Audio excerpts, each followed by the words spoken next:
اتہاس گواہ ہے کہ جب سے ہی ایران کے اندر پرو امریکہ اور پرو اسرائیل کی حکومت گری ہے اور یہ نئی حکومت آئی ہے تو پچھلے 45-46 سال کے اتہاس میں لگاتار ان کے اوپر بے شمار سینکشنز لگائے گئے، حد سے زیادہ ان کے اوپر گھیرا تنگ کیا گیا، مگر اس کے باوجود بھی یہ لوگ کبھی بھی امریکہ یا پھر اسرائیل کے سامنے جھکے نہیں۔ جہاں ایک طرف ہم دیکھتے ہیں کہ دنیا کے طاقتور سے طاقتور دیش بھی موقع پڑنے پر امریکہ کے سامنے خاموش نظر آتے ہیں، تو وہیں دوسری طرف ایران ہمیشہ نہ صرف امریکہ کو آنکھیں دکھاتا ہے بلکہ وقت پڑنے پر خطرناک جواب بھی دے دیتا ہے۔ اور پچھلے 45-46 سال میں امریکہ کو خطرناک جواب دینے کی ایک نہیں بلکہ ہم کو کئی مثالیں نظر آتی ہیں۔ مثال کے طور پر 2020 والے انسیڈنٹ سے ہی شروع کریں تو جنوری 2020 میں ہوا یہ تھا کہ امریکہ نے بغداد کے اندر ایک ڈرون اسٹرائک کے ذریعے سے ایران کے سب سے بڑے کمانڈر مطلب قاسم سلیمانی کو ختم کر دیا تھا۔ اب یہ جو قاسم سلیمانی تھے یہ ایران کے کوئی معمولی کمانڈر نہیں تھے بلکہ یہ ایران کے اندر سپریم لیڈر علی خامنائی کے بعد دوسرے سب سے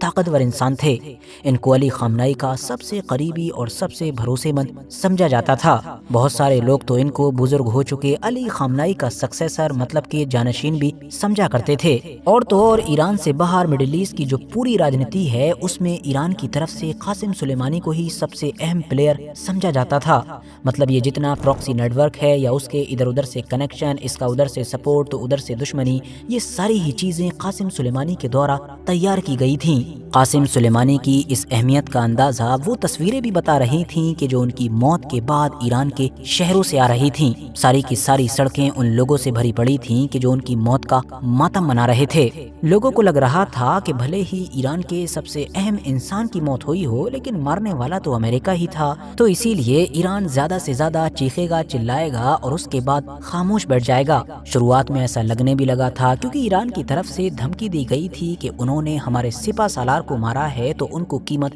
ضرور چکانی پڑے گی، مگر اس دھمکی، چیخنے اور چلانے کے علاوہ بھی اندر ہی اندر ایران کے دماغ میں کیا کچھ چل رہا تھا اس کا اندازہ پوری دنیا کو ٹھیک 6 دن کے بعد لگا کہ جب 8 جنوری 2020 کی اندھیری رات میں اچانک سے ایران کے آسمانوں پر درجنوں بیلسٹک میزائلز نظر آنے لگیں۔ یہ ایران کی قیام اور فاتح جیسی میزائلز تھیں کہ جو اگلے چند پلوں کے اندر پھر عراق کے اندر موجود امریکہ کے ایک اہم ملٹری بیس مطلب کہ عین الاسد کے اوپر آگ بن کر ٹوٹ پڑی۔ ایران کا یہ حملہ اتنا زیادہ سٹیک تھا کہ ملٹری بیس کے اندر موجود جو فیول ڈیپو تھا، ایئر کرافٹ شیلٹرز تھے یا پھر جو کمانڈ پوسٹ تھی اس کو پن پوائنٹ ایکوریسی سے ایران کی میزائلز نے ٹارگٹ کیا تھا۔ سب سے زیادہ دلچسپ بات تو یہ تھی کہ ایک بھی میزائل مس نہیں ہوئی تھی۔ اب کیونکہ امریکہ کو اس حملے کی انٹیلیجنس پہلے ہی مل چکی تھی تو اسی لیے امریکہ نے اپنے فوجیوں کو تو بنکرز میں بھیج دیا تھا، مگر ہاں اس حملے کی وجہ سے اس کے پورے ملٹری بیس کی شکل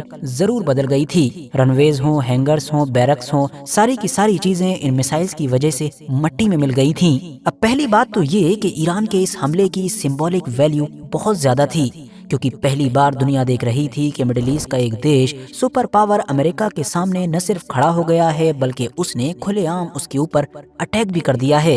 اور دوسری طرف امریکہ نے بھی شروعات میں اس حملے کو بہت نارمل بتانے کی کوشش کی اور یہ میسج دینے کی کوشش کی کہ اس سے کچھ بھی نقصان نہیں ہوا ہے، کسی کی جان نہیں گئی ہے، کسی کو کوئی چوٹ نہیں آئی ہے، تو بھلا ہم اس حملے کو سیریس ہی کیوں لیں۔ لیکن بعد میں میڈیا کی طرف سے یہ خلاصہ کیا گیا کہ 100 سے بھی زیادہ امریکی فوجیوں کو ٹرومیٹک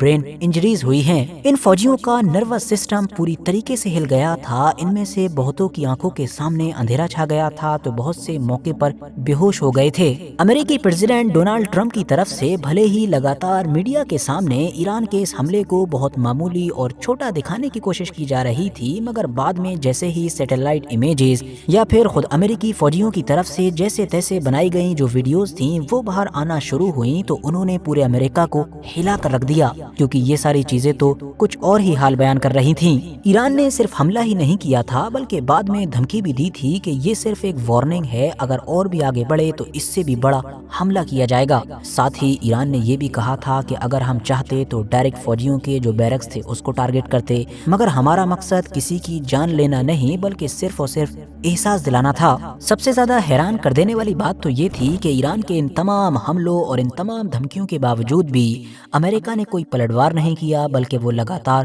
خاموش ہی رہا۔ اب اگر آگے بڑھیں اور اسی طرح کے ہی ایک اور انسیڈنٹ پر نظر ڈالیں تو یہ بات ہے 1987 کے آس پاس کی کہ جب عراق اور ایران کی جنگ کی وجہ سے پرشین گلف کا ماحول پوری طریقے سے گرمایا ہوا تھا۔ ایران پرشین گلف کے اندر چن چن کر کویتی جہازوں کو نشانہ بنا رہا تھا، جس کی وجہ سے پوری دنیا کے اندر آئل مارکیٹس کے ہل جانے کا بھی خطرہ بنا ہوا تھا۔ یہی وہ پیریڈ تھا کہ جب امریکہ کی طرف سے ایک آپریشن کہ جس کو ارنسٹ ویل کا نام دیا گیا تھا اس کو شروع کیا گیا۔ اس آپریشن کے تحت امریکہ کی جو نیوی تھی اس کے جو جنگی جہاز ہوا کرتے تھے وہ کویت کے جو تیل والے جہاز ہوا کرتے تھے ان کو پروٹیکشن دیا کرتے تھے، نہ صرف حفاظت کیا کرتے تھے بلکہ امریکہ کے جو جنگی جہاز تھے وہ اس کو چاروں طرف سے گھیر کر پورے پرشین گلف سے نکالتے ہوئے عربین سی تک چھوڑ کر آتے تھے۔ اب ویسے تو امریکہ کا یہ پورا آپریشن، یہ پورا مشن بہت بڑے لیول پر چلایا گیا تھا، مگر اس کے باوجود بھی امریکہ کو پوری طریقے سے حل نظر نہیں آ رہا تھا۔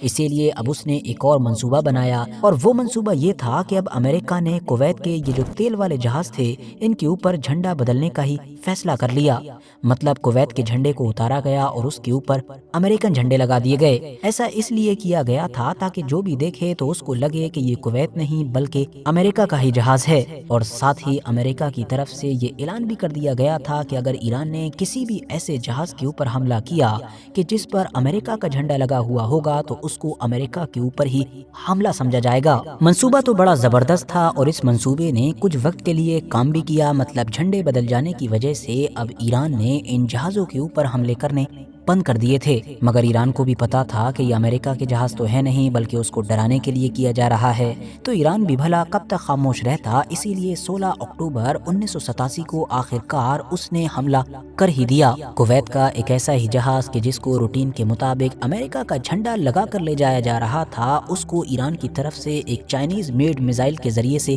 ٹارگٹ کیا گیا۔ میسائل نے جہاز سے ٹکراتے ہی اس کے چتھڑے اڑا دیے۔ یہ ایران کی طرف سے کسی بھی ایسے جہاز پر پہلا حملہ تھا کہ جس کے اوپر امریکہ کا جھنڈا لگا ہوا تھا۔ جس وقت یہ حملہ کیا گیا تھا اس وقت امریکہ کی کوئی وارشپ بھی آس پاس میں نہیں تھی۔ اس کی مین وجہ یہی تھی کہ جب سے جھنڈے بدلنے والا یہ منصوبہ شروع کیا گیا تھا تب سے ایران نے حملے کرنے بھی بند کر دیے تھے۔ ایران کے اس حملے میں 18 کے قریب جو کرو ممبرز تھے وہ گھائل ہوئے تھے، جبکہ اس جہاز کا جو مین کیپٹن تھا کہ جو ایک امریکن سٹیزن ہی تھا، اس حملے کی وجہ سے اس کی دونوں آنکھیں چلی گئی تھیں۔ بدلے میں بعد میں امریکہ کی طرف سے بھی جوابی کارروائی کی گئی اور انہوں نے پرشین گلف میں ہی موجود ایران کے جو 2 آئل پلیٹ فارمز تھے ان کو نشانہ بنایا۔ حالانکہ یہ دونوں آئل پلیٹ فارمز اس وقت آئل پروڈیوس نہیں کرتے تھے بلکہ جو IRGC تھی وہ ان کو صرف اپنے ملٹری مقصد کے لیے ہی استعمال کیا کرتی تھی۔ آگے بڑھیں تو بالکل ایسا ہی ایک اور انسیڈنٹ اسی دور میں 1988 میں بھی نظر آیا تھا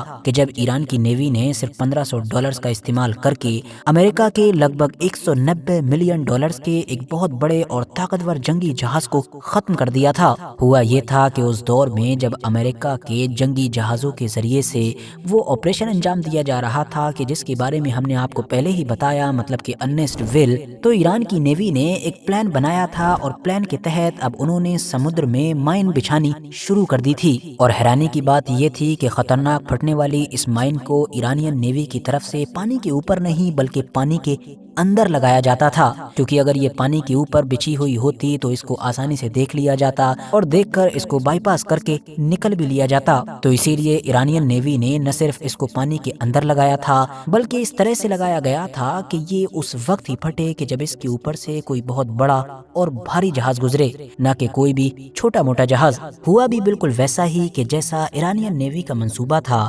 1988 اپریل کے مہینے میں امریکہ کی ایک وارشپ کہ جس کو USS سیموئل بی رابرٹس کہا جاتا تھا اور جو ابھی ہی اس آپریشن میں حصہ لینے کے لیے پرشین گلف میں اتری تھی، ایران کی اس مائن کی چپیٹ میں آ گئی۔ بس چپیٹ میں آنا تھا، دیکھتے ہی دیکھتے تباہ ہو گئی۔ شروع میں تو امریکہ پوری طریقے سے کنفیوز تھا اور اس کو سمجھ ہی نہیں آ رہا تھا کہ آخر یہ اچانک سے ہوا کیا ہے، مگر بعد میں جب بہت گہرائی سے وہاں پر چھان بین کی گئی، پورے ایریے میں آپریشن چلایا گیا، تب جا کر امریکہ کو ایران کی طرف سے بچھایا گیا مائنز کا